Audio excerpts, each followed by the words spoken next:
My daughter was fighting for her life, and I was alone in that hospital room. Clock on the wall read 2:17 a.m. The red numbers didn't move the way normal time does. They crawled like they knew every second mattered more than it should. The ICU was quiet in that unnatural way hospitals get at night, when everything important happens behind curtains and closed doors. Machines breathed and blinked in steady patterns, not panicked, not urgent. Just enough to remind me that survival is fragile and nothing is promised. The chair beneath me was stiff and narrow, the kind designed for short waits, not for a mother who hadn't slept in nearly 40 hours. My back ached in one sharp, constant line, like my body was protesting every decision that had led me here. I shifted slightly, careful not to make noise, afraid even the smallest sound might disturb whatever balance was keeping my daughter alive. Lena lay in the bed beside me. 7 years old. Too small for all the wires. Her dark curls were flattened against the pillow, her face pale in a way I'd never seen before. Tubes ran where innocence should have been. Her chest rose and fell slowly, mechanically assisted, like her body needed reminders on how to keep going. I watched her breathe the way people watch the ocean during a storm, counting waves, bracing for impact. 1 breath. 2. 3. I didn't realize I was holding my own breath until my lungs burned. The doctor had used careful words earlier. Complications.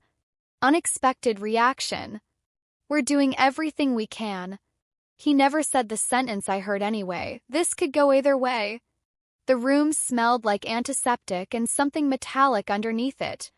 Cold air brushed my arms, raising goosebumps, but I didn't pull my jacket tighter. I wanted to feel something real. Pain, cold, anything that wasn't this numb, suspended fear. I reached for my phone without thinking. Habit. Reflex. Hope.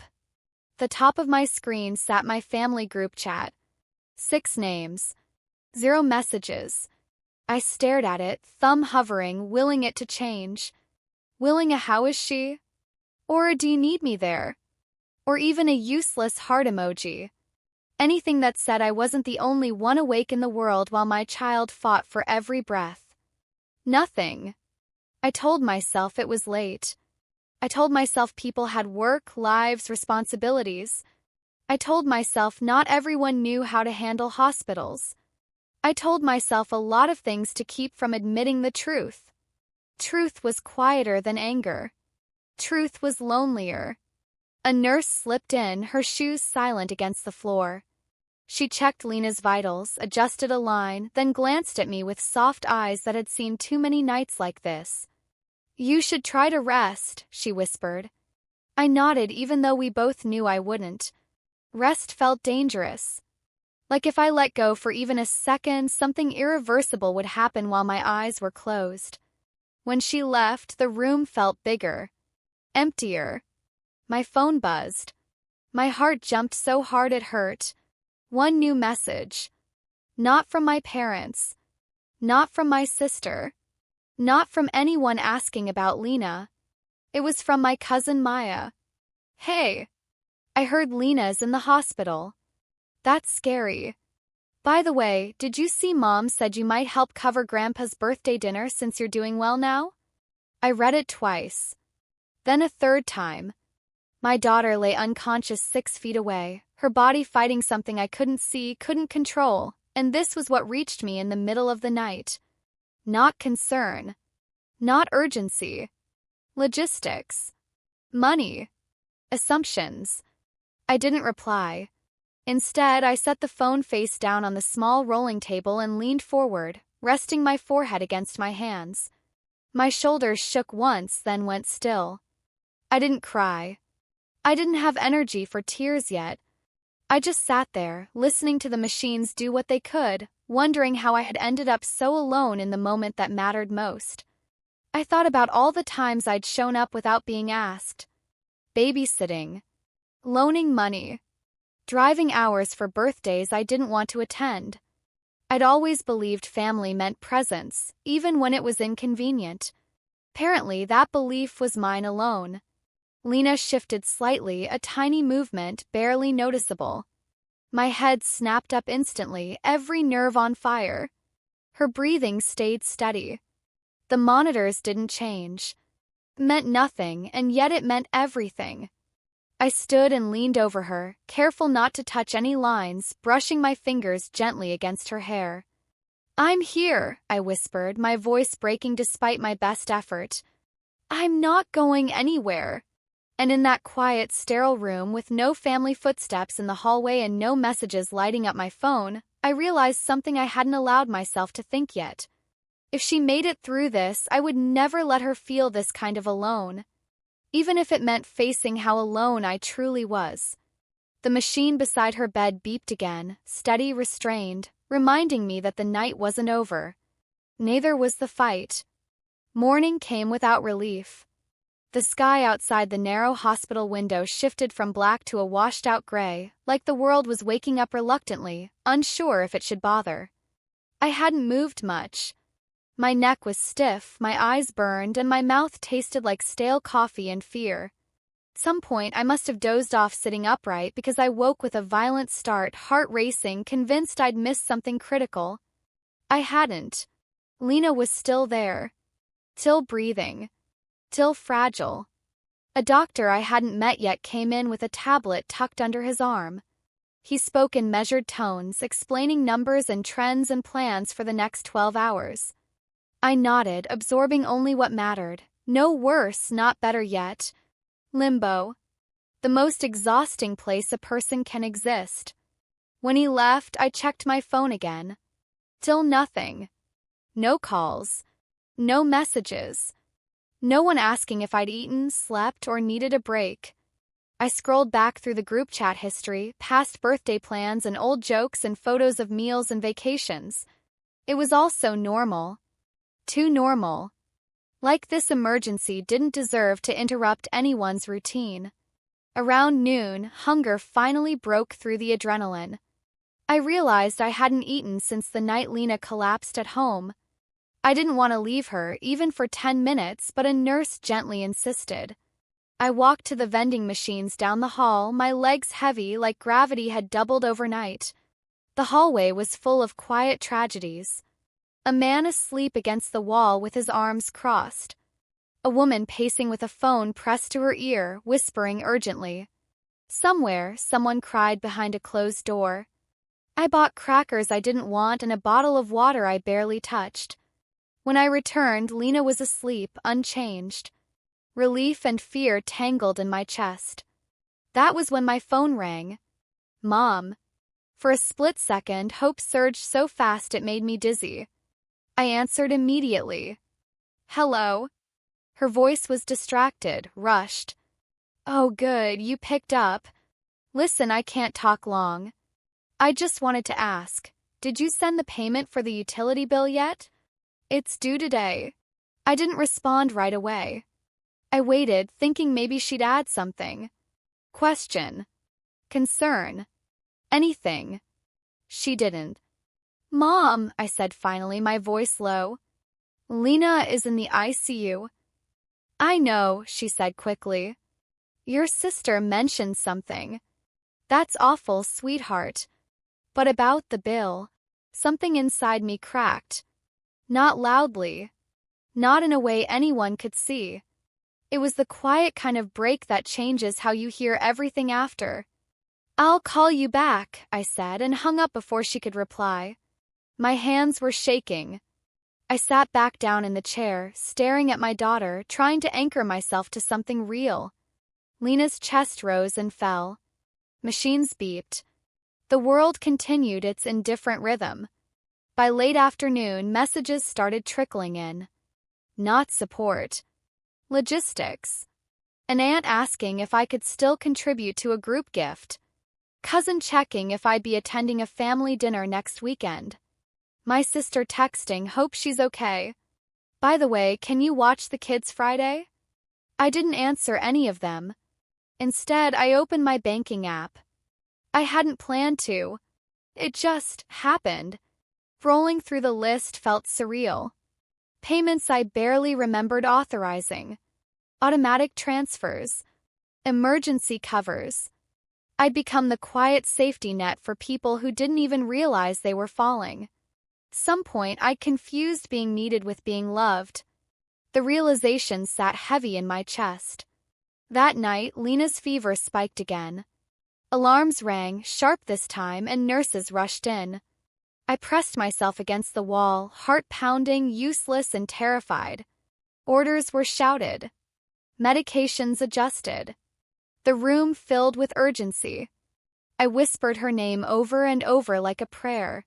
Through what felt like hours but was probably minutes, the chaos settled. Her vitals stabilized again. The nurse gave me a look that said, "She's still with us." I sank back into the chair, exhausted beyond words. It was nearly midnight when I finally cried. Silent tears slipping down my cheeks as I watched my child sleep. I cried for the fear, for the exhaustion, for the anger I hadn't let myself feel yet. And for the people who should have been here but weren't. I checked my phone one last time before setting it down. No missed calls. No one on their way. Just me. And her. And in that moment, as another quiet beep echoed through the room, a thought settled into my mind with unsettling clarity. If I stopped giving, who would still show up? The answer scared me more than the machines ever could. By the third night, the hospital stopped feeling unfamiliar. I knew which floor tiles creaked near the nurses' station. I knew which vending machine swallowed money and which one didn't. I learned the rhythm of the unit, when it was busiest, when it softened into that eerie calm that made your thoughts louder. Lena hadn't woken up yet. Her fever hovered, lower than before but stubborn, like it didn't want to leave without a fight. The doctors were cautiously optimistic, which I'd learned was code for "don't celebrate yet." I stopped asking how long it would take. Time meant nothing here. I meant nothing here. Some point in the early hours of the morning, my phone buzzed again. I flinched, heart leaping, expecting another medical alert or message from the hospital system. It wasn't. It was my sister. "Can you transfer the money tonight? The florist needs confirmation." I stared at the message until the words blurred. My daughter lay unconscious, her body battling an infection that could take her away from me, and this was what demanded urgency. Not "how is she holding up?" Not "do you need help?" Money. I didn't reply. Instead, I stood and walked to the small bathroom attached to the room, closed the door, and leaned against it as my legs finally gave out. My reflection in the mirror startled me. I barely recognized the woman staring back. Hollow eyes, hair pulled into a careless knot, face drawn tight by worry. I looked older than I was. That's when I understood something I'd been avoiding for years. I wasn't the strong one because I was strong. I was the strong one because everyone else had learned they didn't have to be. I wiped my face, took a deep breath, and walked back into the room. Lena's chest rose and fell steadily. The machines blinked their patient lights. I sat down and picked up my phone again. This time, I didn't open the messages. I opened the settings. My finger hovered for a moment over the account access screen.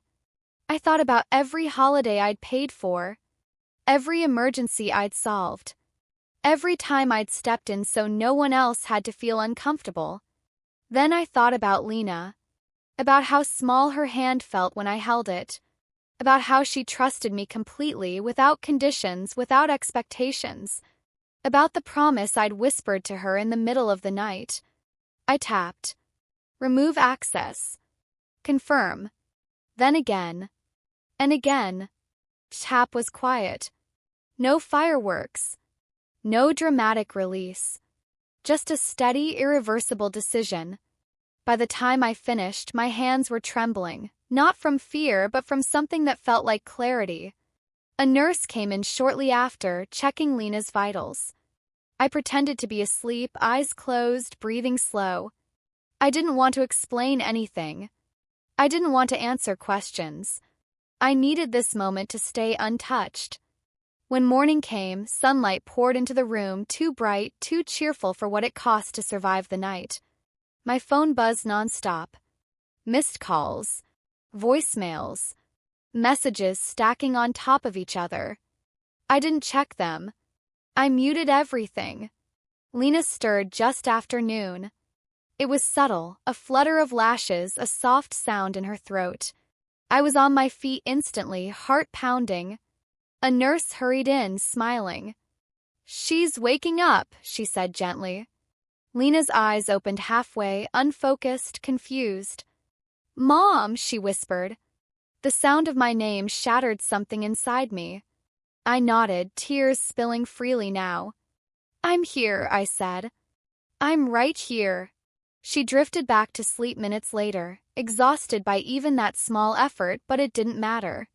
She was still fighting, still choosing life. Later that afternoon, a friend I hadn't expected showed up. Not family. Not someone obligated. It was Naomi, a coworker who barely knew my relatives but knew me well enough to read between the lines.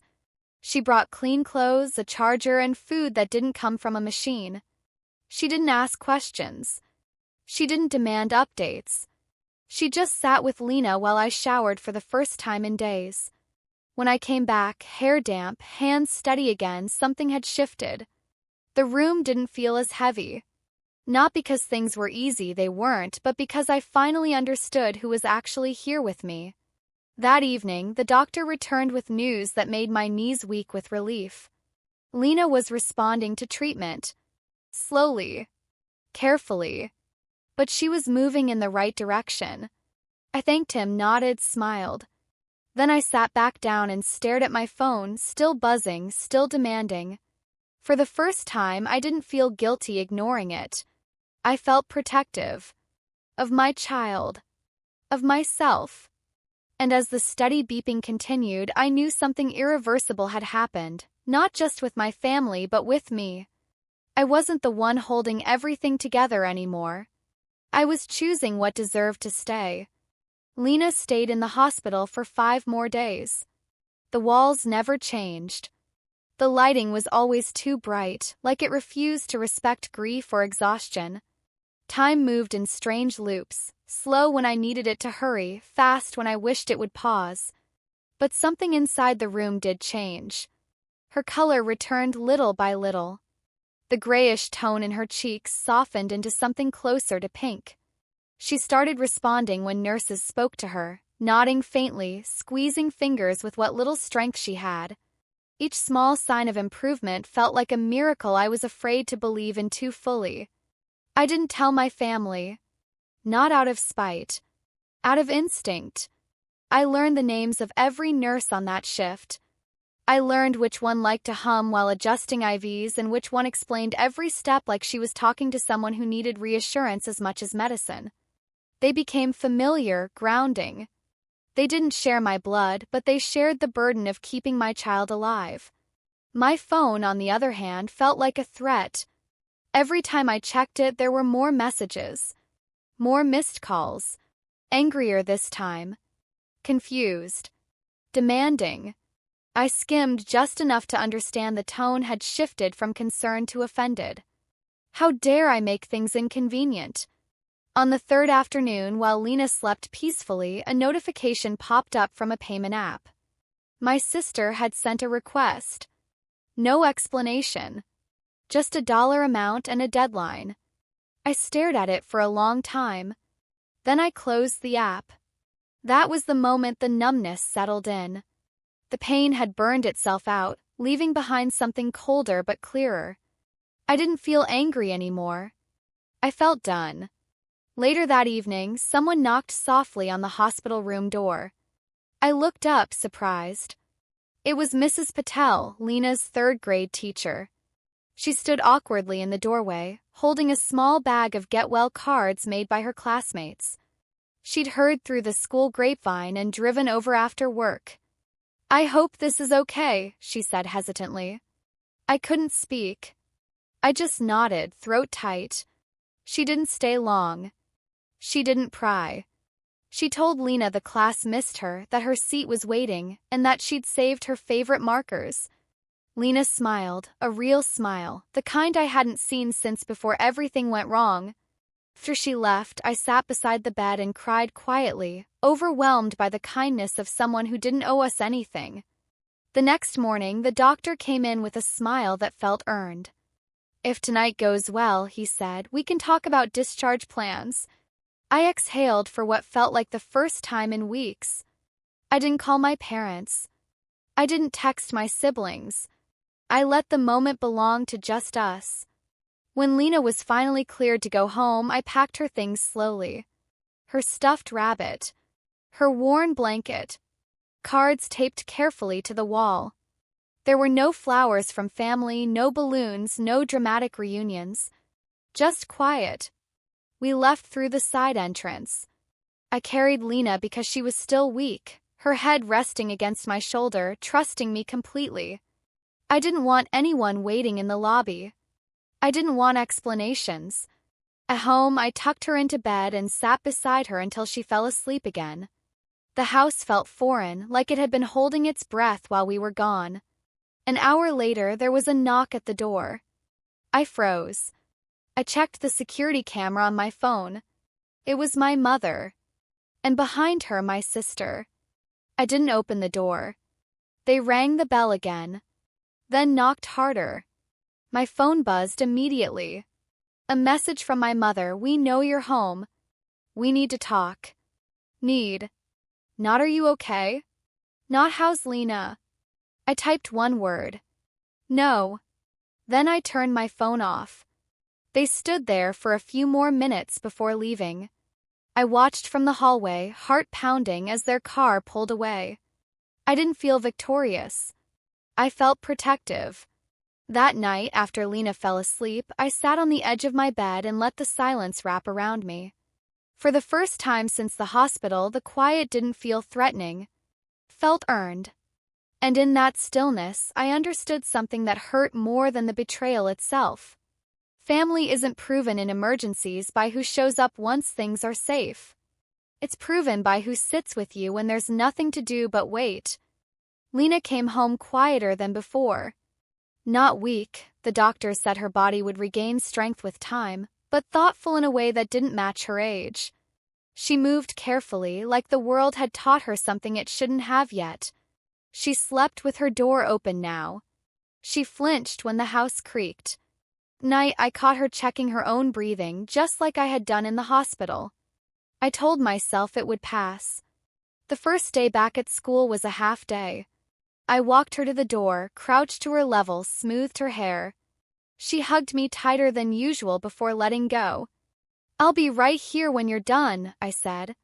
She nodded, but her eyes lingered on me like she was memorizing my face. That afternoon, a folded note sat in her backpack. I recognized the handwriting immediately, her teacher's, neat and careful. Lena has been very quiet during group time. During free drawing, she drew a picture of a hospital bed. When another student asked who was in it, she said, "Me." I stood in the kitchen holding that piece of paper while the soup on the stove boiled over. That night, Lena sat on the living room floor coloring, crayons scattered everywhere. She drew a house with a big window and a tiny stick figure standing outside. I watched for a long time before speaking. "Did you have a good day?" I asked gently. She nodded. Then, after a pause, she asked, "Mom?" "Yes." "Why didn't Grandma come see me?" Question landed softly and hurt like a punch. I sat down on the floor in front of her, heart racing. I'd rehearsed 100 answers in my head, none of them honest enough, none gentle enough. "I think sometimes grown-ups don't know how to handle scary things," I said carefully. She thought about that. Then she asked the question I hadn't prepared for. Was I too scary? My breath caught. I pulled her into my arms so quickly she dropped the crayon. "No," I said, voice breaking. "No, sweetheart. You were brave. You didn't do anything wrong. Ever." She nodded, but I could tell the answer hadn't fully settled. Children don't blame adults. They blame themselves. That realization haunted me. A few days later, my phone started ringing again. Unknown numbers. Missed calls. Voicemails I didn't listen to. I let them pile up, focusing on routines, school lunches, medication schedules, early bedtimes. Then one afternoon, curiosity got the better of me. I listened to one voicemail. It was my sister. She sounded different. Not defensive. Not demanding. Tired. She said she'd started therapy after her fiancé called off their engagement. He'd told her she didn't know how to care about anyone but herself. I didn't understand why you cut us off, she said, voice cracking. But I think I do now. I didn't call her back. An hour later, my neighbor texted. Did you see the news about your brother? I didn't respond. I didn't need details. I opened a local article instead. There was his face. A mugshot. Charges listed below. Financial fraud. Court date pending. Everything he'd leaned on me to prevent had finally caught up to him. That evening, my mother called. This time, I answered. Her voice was smaller than I remembered. The house was in trouble. Bills overdue. My sister was staying with her. Everything felt like it was falling apart. We need you, she said. Not we're sorry. Not how's Lena doing. Just need. I looked across the room at Lena, who was wrapping a stuffed bear in a scarf, pretending it was a bandage. She laughed, a real laugh, unburdened and light. I can't, I said quietly. And I hung up. 2 days later, they came to the house. All of them. No loud knocking this time. Just a soft, hesitant tap. I watched through the window as they stood on the porch without rehearsed confidence, without entitlement. I opened the door a few inches. We want to apologize, my mother said. I opened it fully. They didn't step inside. Inside the house, Lena played upstairs, unaware of the reckoning unfolding below. I listened as they spoke. My sister admitting she'd been selfish, my brother acknowledging he'd taken advantage, my mother confessing she'd let fear turn into absence. I didn't interrupt. When they finished, I said the only thing that truly mattered. Lena missed you. Their faces changed. If you want to be part of her life, I continued, it won't be automatic. No money. No favors. Just showing up. They agreed immediately. That night, I told Lena they might visit. Will they leave again? She asked. I don't know, I answered honestly. But I'll be here no matter what. She nodded, satisfied with that. And I realized then, protecting my child wasn't just about keeping people out. Sometimes it was about teaching them how to come back the right way. The visits started slowly. Not grand, not scheduled to impress anyone. My family came in small doses, guided by rules I set. No demands, no expectations. Just showing up when Lena was ready. The first afternoon, my mother brought a small puzzle she said Lena might like. She didn't comment on the hospital stay, didn't bring gifts for me. Just the puzzle. She left when Lena wanted a nap. That was all. It was enough. Lena's first question came as she finished putting the puzzle together. Mom, are they going to hurt me again? I hugged her gently. No, sweetheart. They're learning. And you're safe here. I watched her as she processed that. Children remember absence more than presence. They remember silence louder than words. But she was learning slowly that the world could be patient. That she could be safe even when others had disappointed her. Weeks passed. My sister went to therapy twice a week. She stopped framing every story around herself. She started asking Lena about school and friends instead of updates for herself. My brother, uncertain and awkward, began showing up for his son. No money, no favors from me. He learned accountability the hard way, and finally it seemed he understood it. My mother tried quietly. She didn't overcompensate. She offered small gestures, nothing dramatic. She stayed true to herself and didn't force a closeness that wasn't earned. One evening, after Lena had gone upstairs to sleep, my mother stayed behind. She pulled out a folded envelope and set it on the counter. "It's not everything," she said softly, "but it's a start." I didn't take it right away. I didn't push it away either. I let it sit between us. It wasn't about money. It was about acknowledgement, about effort. I nodded. "Lena has you again. That's what matters." She looked at me and smiled, a quiet, tentative smile. I felt the thread I'd left hanging the first day we returned from the hospital. Not a rope. Not a bridge. Just a thread. And this time they held it. The next morning, I watched Lena show my mother how to use her star projector. She was delighted, explaining planets, stars, constellations, her voice bright and filled with curiosity. I stayed in the hallway, arms crossed, guarding the door in my heart. My mother didn't force conversation, didn't try to rush closeness. She stayed quiet when needed. She listened when she could. It wasn't perfect. Never would be. But it was real. The days that followed were measured. Visits, school runs, small errands together. I stayed nearby, observing, learning who they were now and who they had been. I didn't offer money, favors, or absolution. They didn't ask for any. And slowly a rhythm formed. Lena began to sleep through the night again. She laughed more easily, without hesitation. She started talking about the hospital, about what happened, with crayons and stuffed animals. She described sepsis to her classmates as a story, a frightening story, yes, but one she could control now. It wasn't clinical, but it wasn't fearful. That mattered. Small apologies followed. My sister hugged Lena quietly. No dramatic tears. Just honesty. My brother met his son halfway, attending school meetings, court dates, and obligations with effort rather than excuses. My mother stayed present, attentive without overpowering. And me? I stayed in the middle, protecting Lena, guiding the visits, holding boundaries, watching, waiting, teaching her that people who hurt you can change, but trust is never automatic. One evening, Lena hugged me before bed. "It's better when everyone's here," she whispered. I kissed her forehead and held her close until her breathing evened. And then I stepped into the hallway and let the quiet settle around me.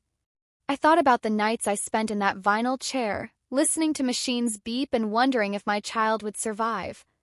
I thought about every time my blood relatives had failed us. And I realized something: they didn't deserve a second chance. But Lena still wanted them.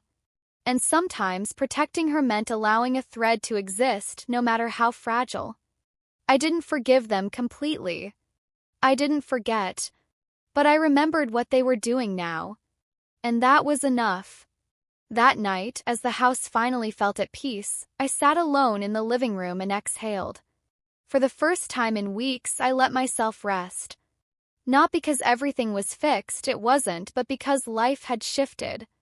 My daughter was alive. She was laughing again. She was safe. And that, I finally understood, was the beginning of a new kind of family. A family measured not by obligation, not by blood, not by money or expectation. A family measured by presence, effort, and care, no matter how small. I wouldn't forget the past. But I could let the future grow anyway. And for Lena, that was all that mattered.